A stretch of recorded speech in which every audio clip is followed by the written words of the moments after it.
Hello guys, welcome to the part 3 of our Kerala journey. അങ്ങനെ Friday night 11 മണിക്ക് ഞങ്ങൾ കേരള എക്സ്പ്രസ്സിൽ കയറി. ഇതെല്ലാം ആമിയുടെയും റിച്ചുവിൻ്റെയും പുതിയ ഫ്രണ്ട്സാണ് കേട്ടോ. ഇവരെല്ലാം ഡൽഹിയിൽ ആർക്കിടെക്റ്റിന് പഠിക്കുന്ന കുട്ടികളാണ്.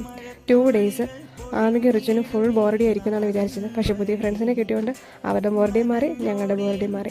ആമി ഫുൾ ടൈം അവരുടെ കൂടെ തന്നെയാണ്. അവർ ഉറങ്ങാൻ പോലും വിടത്തില്ലായിരുന്നു. അവർ ഉറങ്ങാൻ പോകുകയാണെങ്കിൽ ചേട്ടാ എനിക്കെന്ന് പറഞ്ഞ് അവരുടെ പുറകെ നടക്കലായിരുന്നു ആമിയുടെ പണി. പക്ഷേ കേരള എക്സ്പ്രസ്സിൽ ഈ യാത്ര ഒരു ദുരിതം പിടിച്ച യാത്രയായിരുന്നു. കാരണം അറിയണ്ടേ, ഫ്രൈഡേ നൈറ്റ് കയറി ഞങ്ങൾ സൺഡേ നൈറ്റ് 10 മണിക്കായിരുന്നു ട്രിവാൻഡ്രം എത്തേണ്ടത്. പക്ഷേ ട്രെയിന് ലേറ്റായിരുന്നു.